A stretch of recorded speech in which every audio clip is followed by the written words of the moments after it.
They're so hungry, they need lakhs of crores. BRS नेता के कविता ने निजामाबाद के मीठापुर में रोड शो किया। इतिक्याल में एक रोड शो के दौरान वह बेहोश हो गईं। हालांकि बाद में उन्होंने बताया कि वे बिल्कुल ठीक हैं। वहीं एआईएमआईएम अध्यक्ष असदुद्दीन ओवैसी पार्टी ने नामपल्ली उम्मीदवार के साथ हैदराबाद में डोर टू डोर अभियान में हिस्सा लिया। और आज का हमारा विशेष भी इसी पर आधारित है। लगातार तेलंगाना और राजस्थान में चुनावी तापमान बढ़ रहा है। तेलंगाना और राजस्थान में बढ़ता चुनावी तापमान, हमारे साथ मेहमान जुड़ गए हैं। शाजिया इल्मी बीजेपी प्रवक्ता हैं। शाजिया, आपका बहुत बहुत स्वागत है। डॉक्टर अजय उपाध्याय हमारे साथ अब से थोड़ी देर में जुड़ जाएंगे, कांग्रेस प्रवक्ता, और वरिष्ठ पत्रकार शेखर अय्यर भी हमारे साथ जुड़ गए हैं। शेखर साहब, आपका भी बहुत बहुत स्वागत है। शेखर साहब, सबसे पहले शुरुआत करना चाहेंगे तेलंगाना में भारतीय जनता पार्टी के संकल्प पत्र से ही, क्योंकि कई ऐसे वादे किए हैं जिन पर सवाल कांग्रेस भले ही उठाए, लेकिन क्या आपको लगता है कि जिस तरह से संकल्प पत्र में भ्रष्टाचार के खिलाफ काफी मुखर होकर भारतीय जनता पार्टी ने कई ऐसे वादे करे हैं, जहां एक तरफ जीरो टॉलरेंस की बात की है, तो वहीं तमाम सभी मामलों पर सुप्रीम कोर्ट के सेवानिवृत्त न्यायाधीश की अध्यक्षता में जांच कराने की भी बात की है। क्या आपको लगता है इन चुनावों में राजस्थान और तेलंगाना में अब सिर्फ वोटिंग बाकी है? ऐसे में दोनों ही राज्य ऐसे हैं जहां भ्रष्टाचार एक बड़ा मुद्दा बनता जा रहा है। बिल्कुल रितु जी, आपने अभी अभी कांग्रेस का लीडर्स का स्टेटमेंट भी देखा, केसीआर सरकार को लेकर, केसीआर नेता को लेकर, केसीआर परिवार को लेकर। वहाँ पे करप्शन बहुत बड़ा इश्यू बन गया है, क्योंकि इनका 2 टर्म हो चुका है और 2 टर्म में कई स्कैम्स की बात हुई है, कई घोटाला की बात हो रही है वहाँ पे। और एक प्रकार से बीजेपी का एक एश्योरेंस देना कि सारे जो स्कैम्स की बात हो रही है उसकी जाँच करवाएंगे, एक प्रकार से खास करके शहरी इलाका में ये इसका एक ट्रैक्शन होगा। लेकिन साथ में इस बार बीजेपी का कैंपेन ये भी है कि अगर बीजेपी को मौका मिले तो एक ओबीसी के नेता को मुख्यमंत्री बनाएंगे। मतलब ओबीसी के लिए एक नए डील की बात हुई है। गृह मंत्री अमित शाह जी ने भी इसका आश्वासन दिया है, और हमने ये भी देखा है जब प्रधानमंत्री भी गए थे, और आज जो अमित शाह की जो विजिट पे भी माडीगा समुदाय जो है, दलित समुदाय के ही आते हैं, वो कम से कम 50% जो शेड्यूल कास्ट है, अनुसूचित जाति, उसमें सारे माडिगास होते हैं। वो हमेशा वो कह रहे हैं कि उनके लिए एक सब कैटेगरी होनी चाहिए, जिसको लेकर प्रधानमंत्री ने भी आश्वासन दिया। आज भी अमित शाह ने कई माडिगा नेताओं के साथ बातचीत भी की है और उनको भी आश्वासन दिया है।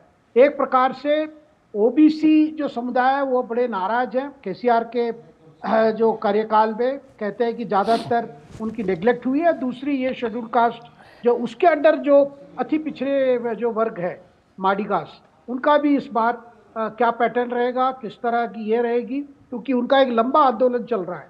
रितु जी हमारे साथ डॉक्टर अजय उपाध्याय भी जुड़ गए हैं। डॉक्टर अजय, आखिर क्या बात है कि चुनाव का तापमान जैसे जैसे बढ़ता है ऐसे ऐसे नेताओं की जुबान भी बिगड़ती चली जाती है, लेकिन प्रधानमंत्री ने आज जिस तरह से उन तमाम आरोपों को खारिज करते हुए ये बहुत साफ कहा है कि वो भ्रष्टाचार के खिलाफ अपनी मुहिम को जारी रखेंगे, तो संदेश साफ दिया प्रधानमंत्री ने। आपने बात की उनके पिता की, उन्होंने जवाब दिया कि वो जनता के लिए काम करेंगे।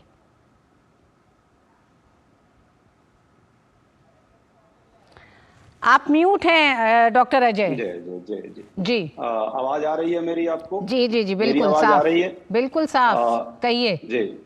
रितु जी, मुझे लगता है प्रधानमंत्री जी को फिर से अजीत पवार की याद आ रही है। नया अजीत पवार बनाना चाहते हैं बीआरएस के टीम में। जनता समझ रही है इस बात को कि बीआरएस को यदि वहां पे वो कहीं ना कहीं प्रयास कर रहे हैं कि भ्रष्टाचार के विरुद्ध आंदोलन, तो वो आंदोलन भ्रष्टाचार के विरुद्ध नहीं है। सच्चाई तो ये है, पूरा देश जानता है, यदि इतना बड़ा भ्रष्टाचारी वो टीम है। तेलंगाना से लेकर डॉक्टर अजय राजस्थान तक के भ्रष्टाचार पर प्रधानमंत्री ने कहा है, और नागौर से कहा है एकदम। वो उन्होंने सिर्फ तेलंगाना के संदर्भ में नहीं कहा, उन्होंने कहा सभी भ्रष्टाचारियों के लिए। संकल्प पत्र तेलंगाना का है, लेकिन उन्होंने बहुत साफ आज कहा, जिस तरह से मल्लिकार्जुन खड़गे ने कल जो बात कही है प्रधानमंत्री के पिता के लिए, उसके बाद उन्होंने कहा कि वो मेरे पिताजी को बोल रहे हैं, लेकिन वो भूल जाएं, मैं देश में भ्रष्टाचार के खिलाफ लड़ता रहूंगा। तो जनता के सामने नेताओं को जाते समय क्या आपको लगता है कि इतना संभल के बोलना चाहिए? रितु जी, अब बोलने देंगी? जी बोलिए, मैंने तो सवाल आप ही से किया था सर। हाँ जी, लेकिन लगातार 2 बार आप सवाल की और उत्तर नहीं तो सुनना आप चाहती चले गए हैं। जनता तेलंगाना, को मैंने उत्तर सुनाना। राजस्थान पूछा, इसलिए मुझे फिर बोलना पड़ा आपसे। राजस्थान हो, तेलंगाना हो, छत्तीसगढ़ हो, मध्य प्रदेश हो, महाराष्ट्र हो, देश की बात है। जी प्रधानमंत्री जी की विश्वसनीयता भ्रष्टाचार के मुद्दे पर कितनी है, पूरा देश देख लिया। अजित पवार को लेकर के छाती पीट पीट के कहते थे ना, इस 70,000 करोड़ के भ्रष्टाचारी को अंदर करूंगा, हम लोग को ताकि अंदर करेंगे। वो तो अंदर लाए और मुख्यमंत्री उप मुख्यमंत्री बना दिया।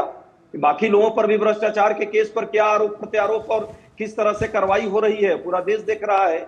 तो लगभग 6,000 लोगों पर ईडी सीबीआई ने केस दर्ज किए और 4.4% का है आंकड़ा सजा अंतिम देने का।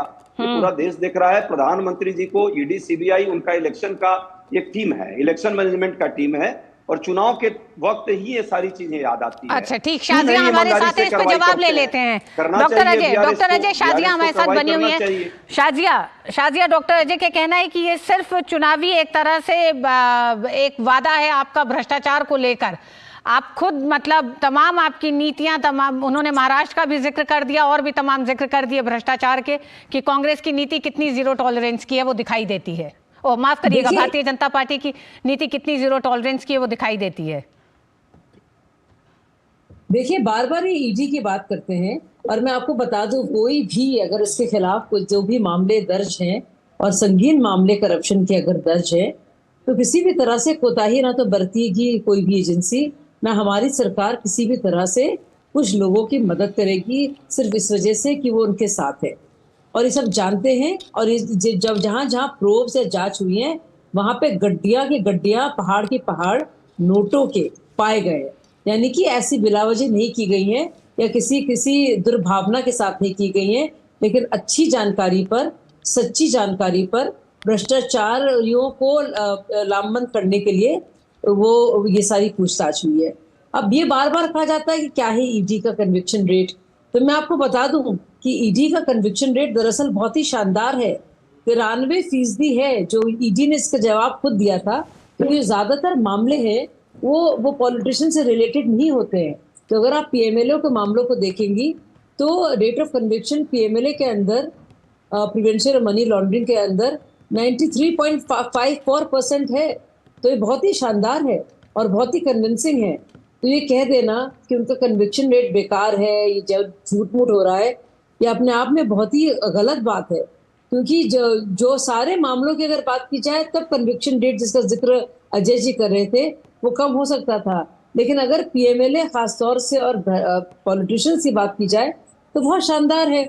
और दूसरी बात, जो मामले हुए हैं, क्या कोई डिनाई कर सकता है कि इतने ज्यादा उसमें पैसों का आदान प्रदान हुआ है, क्विड प्रो क्वो हुआ है। बात राजस्थान की हो तो राजस्थान में तो सचिन गहलोत खुद ही बात करते हैं, जिस तरह से पूरा भर्ती घोटाला हुआ था, उसका सबसे ज्यादा तबसरा तो और जा के दुनिया भर में रेड डायरी मामले से कहीं पहले तो खुद सचिन पायलट ने बताया है कि क्या कुछ हो रहा है अशोक गहलोत जी के राज्यकाल में। तो मुझे ये कह देना कि जानबूझ के ऐसा हो रहा है, क्योंकि सचिन पायलट भी उस वक्त, क्योंकि उनके संबंध अशोक गहलोत जी से खराब थे, क्या ये माना जाए वो भी प्रधानमंत्री जी के कहने पर या भाजपा से प्रभावित होकर ऐसा कह रहे थे कि वाकई में उनको कुछ कहना था। तो ये बहुत आसान हो जाता है। देखिए, भ्रष्टाचार का मतलब है कांग्रेस पार्टी, वो गंगोत्री रही है भ्रष्टाचार की, और बाकी रीजनल पार्टियां जितनी भी उनकी तुलना करें वहां तक नहीं पहुंच पाई। और वही हमने देखा है जो हाल है। आप छत्तीसगढ़ का हाल देखिए, मतलब हाल बेहाल कर रखा है छत्तीसगढ़ का, घोटाले पे घोटाला, चाहे चावल का हो, चाहे महादेव ऐप हो। और आप राजस्थान में देखिए कितने यंग और नव युवा लोगों के, मतलब उनके एडमिशन को लेकर, उनकी भर्तियों को लेकर जिस तरह से बार बार पेपर लीक के मामले आए हैं, एक बार नहीं 16 बार। डॉक्टर अजय, कई ऐसे मामले हैं जिनमें नेताओं ने अपने बयान तो दे दिए, लेकिन शायद ये अंदाजा नहीं था कि चुनाव में कितना बड़ा मुद्दा वो हो सकता है। जैसे कि अशोक गहलोत का ये कहना कि खुलेआम महिला विरोधी बयान जिस तरह से उन्होंने दिया था कि रेप के फर्जी मामले दर्ज कराती हैं महिलाएं। क्या आपको लगता है इस तरह के बयान देते समय ये अंदाजा नहीं रहा अशोक गहलोत को कि चुनाव नजदीक है और चुनाव में इसका किस तरह का असर हो सकता है? देखिए, राजस्थान की जो परिस्थिति है, और अभी हाल ही जो घटना हुई है, हम जानते हैं उस विवाहित महिला के साथ जो दुष्कर्म की घटना है, ये कल की घटना है अजय जी, कानून व्यवस्था की हालत राजस्थान की। ऋतु जी अब अनइंटरप्टेड बोलने दीजिएगा। हाँ, आंसर कहिए, देने आप दीजिए। अपनी बात यदि कहें। प्रश्न और कुछ पूछना हो तो एक ही बार पूछने नहीं, ताकि पूछ आगे- लिया मैंने, आप जब बताएं। बाकी साथियों के साथ जिस तरह आपने इंटरप्शन नहीं किया है मेरे हाँ। साथ। राजस्थान की बात आपने की है। राजस्थान में महिलाओं के सशक्तिकरण के लिए जो अशोक गहलोत साहब की सरकार ने काम किया है, मुझे लगता है कहने की जरूरत नहीं है। उससे बेहतर काम किसी भी भाजपा शासित राज्यों ने नहीं किया। चाहे उनके सशक्तिकरण के लिए, उनके उत्थान के लिए, उनके नौकरी और रोजगार के लिए, उनके जो किचन को संवारने के लिए गैस सिलेंडर की बात हो, उनके स्वास्थ्य को संवारने के लिए चिरंजीवी योजना की बात हो, महिलाओं बच्चियों के पढ़ाई के लिए, स्कूलों की अच्छे काम के लिए, मुझे लगता है कि इन सारी चीजों पर भी आप चर्चा करना जरूर चाहिए। जहां तक बलात्कार का केस है, पूरा देश जानता है कि सबसे ज्यादा बलात्कार का केस और किडनैपिंग का केस और महिलाओं के अत्याचार का केस आज भी उत्तर प्रदेश सरकार के अंदर एनसीआरबी का डाटा है, वहां पे दर्ज है। तो प्रश्न भाजपा के लोगों से होना चाहिए, किसी संदर्भ विशेष में उन्होंने कुछ कहा है तो उसका भी अर्थ और अनर्थ न लगाएं, उसके भी कुछ निहितार्थ होंगे। हम सब जानते हैं किस संदर्भ में उन्होंने क्या बात रखी है। ओवरऑल अभी साजिया बहन ने कहा है बात, भाई ठीक मानना आपका है कि पीएलएमए केस को किस तरह से आपने कमजोर करने का काम किया और किस तरह अपने ही देश के नेताओं की छवि, विरोधियों की छवि बर्बाद करने के लिए लगातार जो है आपने दोषारोपण करने का प्रयास किया। 118 नेताओं पर आपने ये केस दर्ज किया। कितने लोग आज जेल के सलाखों में हैं? यदि सच में मजबूती के साथ आपका ये काम है तो कोर्ट उस पर कन्विक्शन देती, करती नहीं है। और सिर्फ विपक्ष के नेताओं के साथ कहां है हेमंत शर्मा बिस्वा, बिल्कुल, आप फिर कहां से है अजित पवार, दो चीज में कहां है इनके दो आंकड़े में दुरुस्त करूं। अजय जी बोल सकते हैं? बीच में नहीं बोलता हूं, आप कर अजय जी लीजिएगा, मैं बोल सकती आपको हूँ? मौका देंगे, आपको मौका देंगे और आप पूरा कीजिएगा, मैं बीच में डिस्कस जी, नहीं डॉक्टर करूंगा। अजय, करिए अपनी बात पूरी। येदियुरप्पा जी के बेटे मिल गए, हो गए। एमएलए जो आपके पकड़े गए थे वो पकड़े गए और कहां है आज? कोई कार्रवाई किसी पर नहीं हुई। आपके तो ईडी सीबीआई बैठ जाती है भाजपा के कार्यालय और भाजपा में जाते ही बंद हो जाती है। डॉक्टर अजय इस पे जवाब ले लेते हैं, डॉक्टर अजय इस पे जवाब ले ले, शाजिया इल्मी का, उसके बाद शेखर अय्यर के पास जाना है। सुनिए, चुनावी मुद्दे कई हैं, चुनावी मुद्दे कई हैं, आप अपनी सफाई देते रहेंगे, जनता के लिए जो मुद्दे हैं उस पर चर्चा भी करेंगे। 10 सेकंड में नहीं, आप फिर से बोलिएगा और बीच में मैंने तो डिस्टर्ब किया नहीं। हाँ, कहिए अपनी बात, लेकिन 10 सेकंड में पूरी करिए डॉक्टर अजय। 10 सेकंड में, उसके बाद आप पूरा इन्हीं को दे दीजिएगा। जी जी जी, मुझे कहीं नहीं जाना नहीं, आप बात पूरी करें। सच ये है, फिर से जवाब दीजिएगा उसका, आप नहीं जाइएगा अजय जी, मैं चाहूंगी आप रुक जाइए। नहीं, वो शाजिया जी पूरा कर लेने दीजिए डॉक्टर अजय को। जी डॉक्टर जो अजय, परिस्थिति है पूरे देश में, सबने देखा है कि जो आपने केस दर्ज किए, आपकी भावना क्या है? क्या भ्रष्टाचार के विरुद्ध आपकी लड़ाई है या विपक्षियों के विरुद्ध आपकी लड़ाई है? प्रधानमंत्री जी जिस तरह से ताली ठोक ठोक कर पिछले, देखिए अब यहाँ से सवाल डॉक्टर अजय यहाँ से इसलिए इंटरप्ट करने की जरूरत है कि ये सारे मामले कानून व्यवस्था के तहत, सुनिए, जुडिशरी के तहत हैं, जुडिशरी के तहत है डॉक्टर अजय, मामले कोर्ट में है। नहीं डॉक्टर अजय, देखिए मामला कोर्ट में है, बेल हो नहीं रही है, ठीक है, बेल मिल नहीं रही है, तो इस पे सवाल आप राजनीतिक पार्टियों पे नहीं, फिर आप संवैधानिक संस्थाओं पे उठा रहे हैं। डॉक्टर अजय, ऐसा ओपन प्लेटफॉर्म नहीं दे सकती हूँ मैं। जी शाजिया, अपनी बात पूरी करें। जी शाजिया, अपनी बात पूरी करें। 20,000 करोड़ रुपए अडानी जी का। देखिए, तो मैं आपसे सवाल पूछना चाहती हूँ, आप बताइए, तो अशोक गहलोत ने अडानी जी के प्रोजेक्ट को, तो आपने क्या कहा? क्या आपने अशोक गहलोत जी से कहा कि राजस्थान में अडानी जी का प्रोजेक्ट क्यों चल रहा है? आपने कहा ये बात, आपने ये बात रखी। कंपनी का पैसा आया है। शेखर साहब, राजस्थान जैसा राज्य जो 5 साल तक लगातार 2 नेताओं के बीच में फंसा रहा, सचिन पायलट और अशोक गहलोत, आज चुनाव के समय में भी एक तरह से दोनों को साधने की कोशिश राहुल गांधी कभी करते हैं, हाथ मिलवा के करते हैं, तस्वीरों में दिखाई देता है, मंच में दिखाई दे रहा है। क्या आपको लगता है इसका एक असर कानून व्यवस्था पे पड़ा है, तमाम, और एक तरह से पूरे शासन पे पड़ा है 5 साल के, जो एक बड़ा मुद्दा बनता दिखाई दे रहा है इस चुनाव में? देखिए 2-3 चीज। शाजिया जी, शेखर साहब को बोलने दीजिए। शाजिया जी 1 मिनट। जी शेखर साहब। नहीं रितु जी, ये तो सब जानते हैं कि सचिन पायलट का जो कैंपेन था वो अशोक गहलोत सरकार के ऊपर ही था। उनकी जितनी टिप्पणी, वो भ्रष्टाचार को लेकर हो या सुशासन को जो हालत को लेकर हो, तो सारे चीजें वो अशोक गहलोत जी पर ही था। लास्ट में किसी तरह एक पैचवर्क की बात हुई, जिसका आज पीएम ने भी जिक्र किया कि ये टेम्पररी है। सचिन पायलट और अशोक गहलोत के बीच पे एक प्रकार से सीज फायर, युद्ध विराम, लेकिन जो बातें जो सचिन पायलट उठाए और जो बार बार ये रेड डायरी की भी बात हुई थी, वो भी एक अशोक गहलोत के मंत्री जिसको बाद में उनको हटाया गया।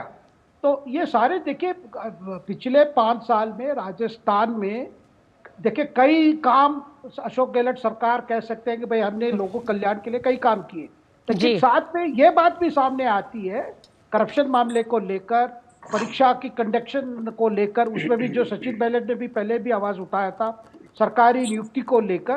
तो कई इश्यूज है जो इस चुनाव में विपक्ष की तरफ से कहा जा रहा है, और पहले अशोक गहलोत के स्वयं उन कांग्रेस पार्टी के नेता भी इस बात को कई बार बोले हैं, सचिन पायलट जैसे नेता। जी शेखर साहब, तेलंगाना का जो संकल्प पत्र है उसमें कुछ बातें हैं जिस पे हम आपसे चर्चा भी करना चाहेंगे, जिसमें हर साल 17 सितंबर को हैदराबाद मुक्ति दिवस मनाने की बात भारतीय जनता पार्टी ने की है। रजाकारों के खिलाफ बहादुरी से लड़ाई लड़ने वालों के सम्मान में 27 अगस्त को रजाकार विभीषिका स्मृति दिवस मनाने की बात की है। वहीं साथ में राज्य में जारी धार्मिक आरक्षण को समाप्त करने जैसे मुद्दों को भी संकल्प पत्र में शामिल किया गया है। किस तरह से आप देखते हैं भारतीय जनता पार्टी के इस संकल्प पत्र में इन तमाम वादों को? रितु जी, भारतीय जनता पार्टी ने अपना अलग पहचान बरकरार रखने के लिए कई इश्यूज को इस मैनिफेस्टो में फ्लैग किया है, क्योंकि केसीआर सरकार के खिलाफ ये हमेशा ये एक आरोप रखा है कि भाई हमेशा ये अपनी वोट बैंक पॉलिटिक्स काफ़ी किया है, और उनका मजलिस पार्टी जो MIM है, असदुद्दीन ओवैसी की पार्टी, उनके साथ पहले एक प्रकार से सीक्रेट अंडरस्टैंडिंग था, अब तो खुले अंडरस्टैंडिंग है, और ओवैसी ने भी काफी केसीआर को ओपनली सपोर्ट कर रहे हैं और कांग्रेस के विरोध में भी बोल रहे हैं, बीजेपी विरोध भी बोल रहे हैं। तो कई जो ऐसे इश्यूज हैं जो तेलंगाना को लेकर है। तेलंगाना में सबसे बड़ा मुद्दा जो रहा है वो है भ्रष्टाचार, उसको लेकर है। सेकंड, ये जो बात हमने कहा कि भाई ये जो अपीजमेंट पॉलिटिक्स जिसको बीजेपी केवल इसको ये कर रही है, और तीसरी बात वहां पे जिस तरह जो लोक कल्याण कार्यक्रम जिस तरह इम्प्लीमेंटेशन हुए उसमें जो कमियां आई है उसको भी बीजेपी ने कई जगह पे हाईलाइट किया है, और वहां भी ये कहा जा रहा है भाई पर्टिकुलर कम्युनिटी के लोग ज्यादा बेनिफिट मिला है और पर्टिकुलर कम्युनिटी लोगों के साथ अन्याय हुआ है। ये बातों को भी बीजेपी ने अपनी मैनिफेस्टो में के जरिए इन इश्यूज को पर फोकस लाया है। जी, तेलंगाना में जारी अपने भारतीय जनता पार्टी ने संकल्प पत्र में कुछ बातों को बहुत साफ कर दिया है, यानी कि अपनी लाइन भी साफ कर दी है। सवाल यह है बीआरएस और कांग्रेस के लिए कि किस तरह से अब इस संकल्प पत्र के बाद तेलंगाना में अपने प्रचार को और रफ्तार कांग्रेस और बीआरएस देंगे। बहुत बहुत धन्यवाद आप तीनों ही मेहमानों का हमारे साथ जुड़ने के लिए इस चर्चा में। और न्यूज नाइट में वक्त एक छोटे से ब्रेक का है, आप देखते रहिए DD न्यूज।